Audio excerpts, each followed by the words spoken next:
Joe Biden says goodbye to the nation, and Donald Trump cements his status as the most dominant American political figure of the 21st century. On his way out, Biden warns Americans that the country is becoming an oligarchy. And as if to underscore the point, joining Trump at the inauguration on Monday will be Elon Musk, Mark Zuckerberg, and the owner of the Washington Post, Jeff Bezos. Next. This is Washington Week with The Atlantic. Corporate funding provided by... In 1995, two friends set out to make wireless coverage accessible to all. With no long-term contracts, nationwide coverage, and 100% U.S.-based customer support. Consumer Cellular. Freedom calls. Additional funding is provided by Ku and Patricia Ewan for the Ewan Foundation, committed to bridging cultural differences in our communities. Sandra and Carl DeLay Magnuson, Rose Herschel and Andy Shreves, Robert and Susan Rosenbaum, the Corporation for Public Broadcasting, and by contributions to your PBS station from viewers like you. Thank you. Once again, from the David M. Rubenstein studio at WETA in Washington, Editor-in-Chief of The Atlantic and moderator, Jeffrey Goldberg. Good evening and welcome to Washington Week. Donald Trump has promised his fellow citizens a very busy Monday filled with executive orders and radical course shifts. What should we be paying attention to? Joining me to answer that and other questions, McKay Coppins, my colleague and a staff writer at The Atlantic. Andrew Desiderio is a senior congressional reporter at Punchbowl News. Asma Khalid is a White House correspondent for NPR and a political contributor at ABC News. And Zolan Kanno-Youngs is a White House correspondent at the New York Times. Thank you all for being here. Last show before inauguration. So we're only a few very cold days away from Trump becoming president again. And I have to ask, Zolan, let me ask you, the decision to move the inauguration inside, that has to hurt a guy who really cares, as we know, about crowd size. It's a tough pill to swallow, right? I mean, look, about 8 years till the day when Sean Spicer came out and said one of the earliest times the administration tried to mislead the public by saying that the crowd size at Trump's inauguration was bigger than what photographs in reality basically said what it was. Right. This time he will have to move inside. We know that donors were also calling the Trump transition team today to try to figure out how they would make it inside the rotunda. But also crowd size may be why they moved this inside as well. Not just the dangerous weather, but we know that if you have some of that cold weather, it also increases the chance of a more thin crowd, which obviously the president-elect does not want. Right. McKay, any thoughts on if he's relieved or upset? I mean, you know, I bet he would have liked the parade, right? But honestly... Who doesn't like a parade? If I had the chance to be in a parade, I think I would be sad if it was inside. But look, because so much of his identity is wrapped up in the biggest ever, the most amazing ever, the greatest ever, these superlatives. You know, he does not want, and he knows about TV, he does not want camera shots of him standing in front of a relatively meager crowd of freezing people who, you know, aren't cheering as loud because it's so cold. I think he understands the kind of theatrics of it, the showbiz element, and that could have contributed. You know, he's also so sophisticated on these questions that he would remember that the first Obama inaugural was also on a horribly freezing day. Many of us were there, and we remember it. And he still had 1 million+ people. So he would know that on the news the whole day would be, look at this crowd and look at that crowd. It's interesting. It's interesting. McKay, let me stay with you, and I want to show you all something from 8 years ago from President Trump's first inaugural. Let's watch this. The crime and the gangs and the drugs that have stolen too many lives and robbed our country of so much unrealized potential. This American carnage stops right here and stops right now. Very dramatic speech, obviously. What sort of message should we expect to hear from Trump on Monday?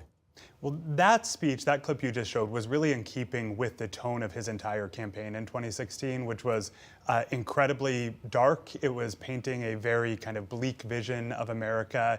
He said he alone was the one who could fix it. he sounded a lot of those same themes in this campaign, but when you talk to Republicans who are close to him, they are claiming that he will sound a more optimistic note in this inaugural. Corey Lewandowski, who was his first campaign manager, has been in and out of his inner circle, has said that he's going to be talking about prosperity and security and painting a more hopeful vision for the future. I will say that we should always take those things with a grain of salt, because the reality is Republicans always want to project onto Donald Trump what they want to hear from him. We'll see if he tries to strike a more kind of morning in America Reaganite message. It's not in his wheelhouse, but he likes to surprise people. Right. Asma, what are you expecting? Yeah, I mean, I think by and large, this entire campaign cycle has felt different than it did in 2015, 2016. I mean, 2015, 2016, remember he launched his campaign coming down that escalator, warning about Mexicans as criminals and rapists, said that Islam hates us. There was a lot of dark rhetoric. I would say, again, maybe some of the themes are there underlying this idea of putting through executive orders on day one around immigration. But if you look at some of his major campaign speeches, if you look at his own speech, even frankly at the Republican convention, I do think tonally it sounded slightly more optimistic, I think. I mean, than he did in 2016. Andrew, need to be careful there. Kinder, gentler Trump on Monday? Well, look, you talk to Republicans on Capitol Hill, and what they would say is, look, you won the election. You helped us win the election. You helped us win our races. You helped us get the Senate majority back and keep the House majority. And we won on these issues that you talked about, on border security, for example, and all these other things that Republicans feel like they are sort of, the public is with them on. And so their message to him that they have not been saying necessarily publicly is to just focus on sort of the policy details. And again, these are wonky Republicans who just want to start with the pen right away and start writing their budget reconciliation bills on border security, on tax cuts, and all that stuff. And these are the Republicans, like, for example, Senate Majority Leader John Thune, who is not a Trump Republican. He is not a MAGA Republican, has struck up a very close relationship and even friendship with John Thune in the name of achieving those traditional Republican policy goals. And the message from Senator Thune and others in Republican leadership privately has been focus on the issues that we won on.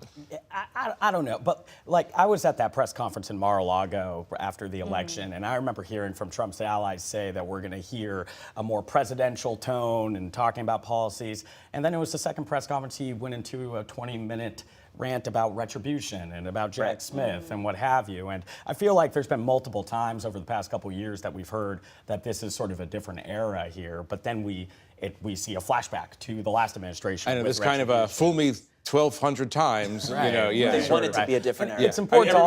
They want everybody This around is the thing. him. It's projection. Yeah. It's always that Republicans want him to do something. You know, Republicans themselves do feel more like upbeat and optimistic about the country Well, than they did in they've won 2016. pretty It was nicely. fairly. That's what I was going to say. I mean, they feel more upbeat, and I think he ran and won, I would argue, with a wider demographic tent than he did in 2016 too. Right. And so whether or not he's aware and conscious of that as he takes office, we'll have to watch. One thing to watch for, I think, and all of you watch him very carefully, is if he veers from the teleprompter.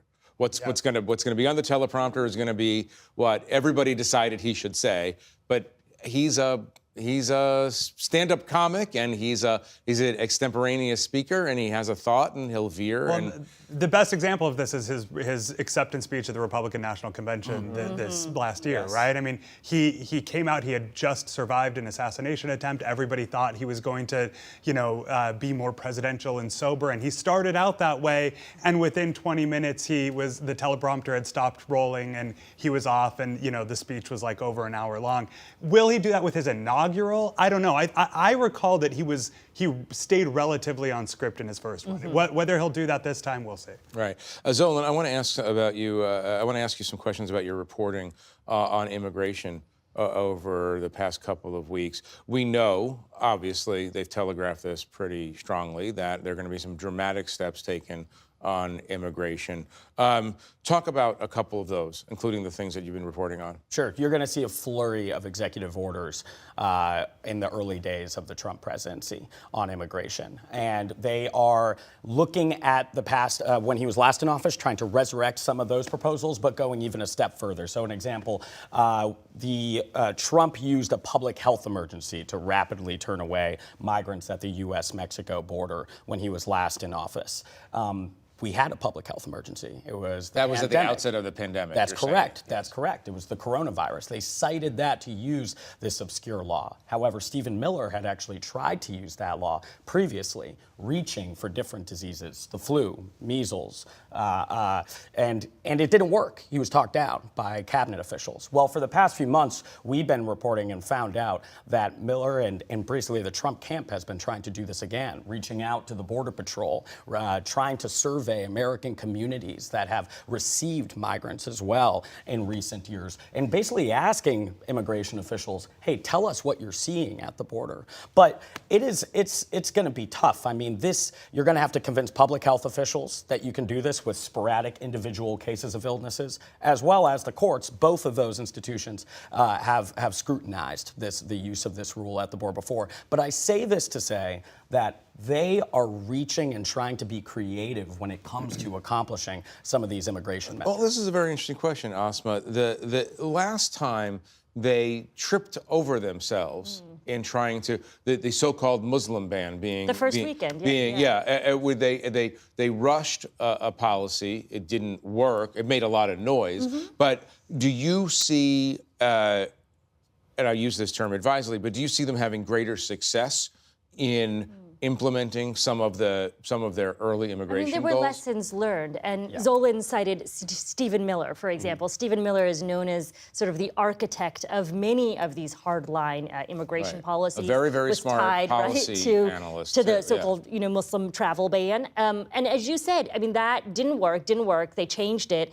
It ultimately went up to the Supreme Court and was upheld in the courts. A version of it was. But I think broadly, you have some advisors who were a part of that first administration who have learned how to more strategically navigate the executive branch, and I would argue even navigate the judiciary. And it's important to note, they had been working on this since Trump left office last time around. They've had 4 years of preparation time. McKay? I would just add one wrinkle to this, is that Stephen Miller, I profiled him during the first Trump term and spent a lot of time talking to him. And one thing that he said that was really interesting to me is that, I had talked to him about his kind of years as a teenage troll, and, he was a political contrarian at his high school and on campus. And he talked about how he had carried that ethos of provocation and controversy for the sake of enlightenment, this was his words, into policymaking. And so if you asked him about the Muslim ban and the chaos that unfolded and the legal battles and everything, I don't think he would see that as a defeat. I think he would see that as a win because it drew a bunch of attention to something that he thinks is really important, right? And so I would not be surprised if in these opening weeks we see really provocative, noisy, high-profile, for example, raids, ICE raids or other emergency at the border. Things that are designed to draw the national attention to immigrants. No, it's true. Miller is good on policy. He studies, but he's also a showman. Not quite the showman that his boss is, but behind he does the know, scenes. But he cares about that. He does know. I want to get to TikTok in 1 second, but staying on immigration. What's the most dramatic thing, Andrew, that you think we might see in the first 7 days or so on immigration? Well, look, I think all of what has been mentioned is definitely fair game here. Congress is going to have a role to play in terms of attaching funding to some of these, right? I think if Congress takes too long with the budget reconciliation process to approve more border funding or more funding to help Trump execute some of these executive orders, he's going to realize that a lot of them are pretty meaningless because some executive orders, if it's a policy change, they'll have an immediate impact, right? Others, again, designed to make noise, but really don't have an impact unless they are attached to funding. And the goal of Republican leadership, at least in the Senate, is to convince Trump to change his strategy when it comes to budget reconciliation and have Republicans address the border first and wait on tax cuts later. And that's what they're trying to do. Just explain one thing. Why is it so expensive to carry some of these things out? Well, look, you need detention beds. ICE needs more funding. You're going to. You're talking about if hire... they're large-scale raids, right? As we've been. Right, exactly. It's not going to be something that can just be done with a flick of a switch. Congress is the only entity that can authorize and then appropriate this funding, and that is obviously something that Trump wants very much. The people around him want very, very much. Stephen Miller, Russ Vought, who is going to be his budget director coming in, they're going to do everything they can, even with existing funding and existing law, to try to, again, maybe even redirect some funding that's meant for one thing and try to use it for the border, like they did during Trump's first term. McKay, let me ask you: Are you a TikTok user? I'm not. I'm 37 years old. I am not a TikTok user, but my daughter is. My daughter is on the verge. She's interested. I haven't. Sign up. I'm thinking of actually joining TikTok tomorrow, just counter opportunistically. Strangely, I only joined. This is going to go through. The politics here are very complicated. Mm-hmm. Can you unpack that for us, or anybody who wants to volunteer to unpack that in a minute? Because it's very, very, and President-elect Trump's own ideas about this seem to be running into some other ideas in Republican quarters as well. Let's just take Trump and the Republican politics of this, because it is really interesting, right? Yeah. On the one hand, you could see a pretty clear conservative case for banning TikTok. And this is why it was a bipartisan issue during the Biden administration. It all has to do with China. Donald Trump in his first term did a lot to reorient American foreign policy around setting up a kind of civilizational clash between America, the West, and China. So, you could see a case for saying we need to crack down on this app for national security reasons. This is owned by a foreign adversary.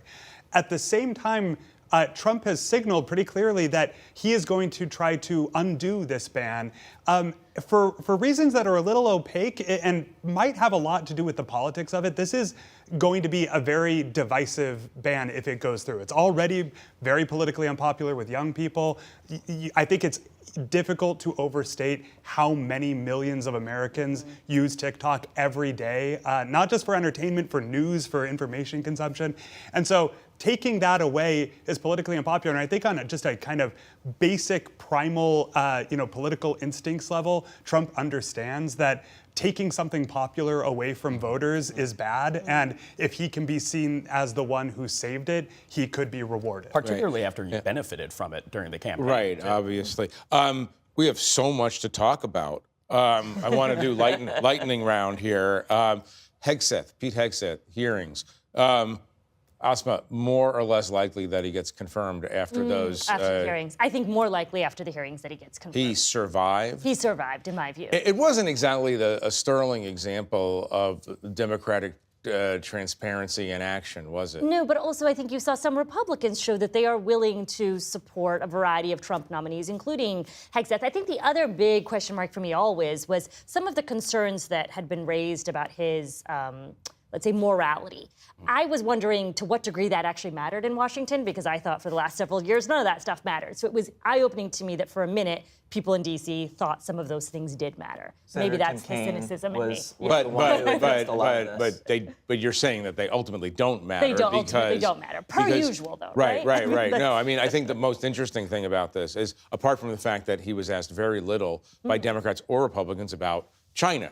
Yeah. For instance, or Iran, North Korea, American readiness, et cetera, et cetera. One of the most interesting things is that there seems to be this tacit kind of feeling on the Hill that if you promise not to drink too much, you can be Secretary of Defense. That's what I mean by it's not sort of necessarily a sterling moment in American governance. But Zolan, is this the new normal? It seems like it. I mean, it seems like, the questioning to basically have a viral clip might be sort of the incentive now, rather than some of the questioning we saw, like, hey, do you know all of the countries that are in a very important Asian alliance with the United States as well? Though there's been so much attention on some of the most glaring examples in some of Trump's picks, that one through line that we've seen, at least for most of them, is that they are consistently not as qualified historically as other picks that we've seen. Andrew, Tulsi Gabbard. Yeah. Is she going to make it? Well, I was going to say, actually, this is an example of confirmation hearings really not mattering anymore on Capitol Hill, or at least not as much as they used to. With Tulsi Gabbard, I think this is a case where the confirmation hearing could be determinative in terms of her prospects and her nomination. I've been doing a lot of reporting on this over the last 2 weeks. Republicans in particular are concerned about her views on a key intelligence gathering authority called Section 702 of the Foreign Intelligence Surveillance Act. This is something that civil libertarians, Fourth Amendment proponents try to sort of dismantle on Capitol Hill every time it comes up for reauthorization. Tulsi Gabbard voted against it every time when she was in Congress. She even proposed legislation to get rid of it. Republican senators who met with her told me they came away from those meetings unclear of what her view was on that critical intelligence gathering authority. That is a no-go, especially for hawkish Republicans who see value in that, again, that authority, that program. And so Tulsi Gabbard and her team gave me a statement after I brought this to them, saying essentially she supports Section 702 of FISA. As a result, a lot of additional Republicans came out in favor of her nomination. I will say, when she goes before the Senate Intelligence Committee, where it's a 9-8 Republican majority, Susan Collins is on that committee, Todd Young is on that committee. These are two senators who are viewed as swing votes. If just one of them votes against her, it's going to be very hard procedurally to advance her to the floor. Right. Let's talk about Joe Biden and his legacy. He promised at the outset that he was going to be a transitional figure for the Democrats. He didn't mean it in the way that he has become a transitional figure. He's transitioning between one Trump administration and the next Trump administration. And so my question for all of you is he going to be remembered ultimately as the guy who inadvertently enabled the return of Donald Trump? I think President Biden will forever be linked to Trump. You know, for the last 4 years, we have heard his aides say, whenever they were faced with questions about his age or his ability to win re-election, that he was the only person who defeated Trump and that he was the only person who could defeat Trump. And he did not end up doing that. I think that you cannot talk about his legacy without linking him to President Trump. McKay? I think that's true. I also think that he very self-consciously framed his entire presidency around defending and protecting and restoring democratic norms and democracy. And when you end up doing what he did and losing your party, the White House, in pretty dramatic fashion to usher in the return of Donald Trump, who his party believes is, a quasi-authoritarian figure, it's going to be hard to make the case that he did what he set out to do. Now, there are other things that he could claim as key parts of his legacy, the infrastructure bill, bipartisan legislating, but on the thing that he promised, that this was going to be what his presidency was, I think it's hard to make a case that he succeeded. Andrew, I want to ask you about something he said in his farewell address. Let's just actually watch a short clip of it, and then I'll ask you the question. Today, an oligarchy is taking shape in America of extreme wealth, power, and influence that literally threatens our entire democracy, our basic rights and freedoms, and a fair shot for everyone. He was supposed to be let me just acknowledge, for fairness' sake, that there are plenty of rich people who could be called oligarchs in Biden's circle, including George Soros, to whom he just gave a Presidential Medal of Freedom. Absolutely. Acknowledging that for fairness' sake. But he's saying, after 4 years of his administration, that America is threatened by oligarchies. That's not a successful administration by his own standard here. Is that fair? I think that's totally fair. And I also think him using the word oligarchs and oligarchy sounds a lot like Bernie Sanders. Bernie Sanders talked about this in 2016 when he first ran for president. This has been a problem, an issue that progressives have been talking about for a long time. And it was very fascinating to hear him embrace sort of that line of questioning, that theme.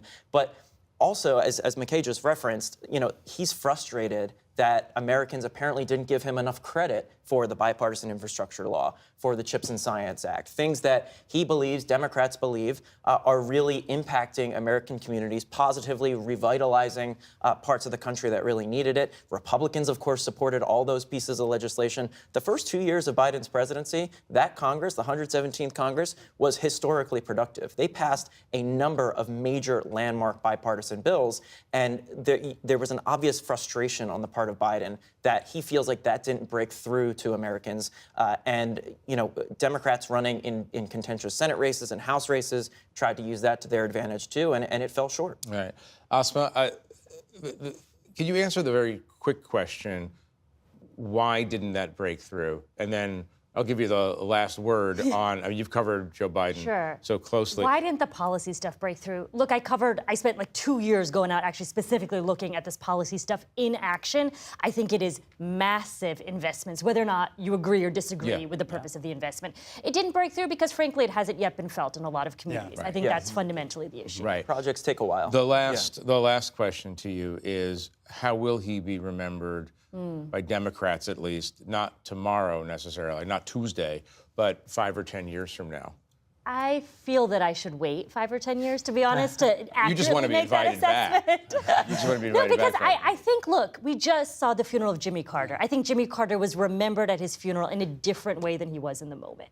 And so I think it's worthwhile to be cautious before we write the pages of history. That is a very fair point to end on, and I thank you for that point, and I thank all of you for coming. Unfortunately, we do need to leave it there for now. There's a lot to talk about, and we'll be talking about it next week, of course. I want to thank our panelists for joining me, and I want to thank you, our viewers, for joining us. And don't forget to visit theatlantic.com for Shane Harris's interview with William Burns about his time as the director of the CIA. I'm Jeffrey Goldberg. Good night from Washington. Corporate funding for Washington Week with The Atlantic is provided by Consumer Cellular. Additional funding is provided by Ku and Patricia Ewan for the Ewan Foundation, committed to bridging cultural differences in our communities. Sandra and Carl DeLay Magnuson, Rose Herschel and Andy Shreves, Robert and Susan Rosenbaum, the Corporation for Public Broadcasting, and by contributions to your PBS station from viewers like you. Thank you.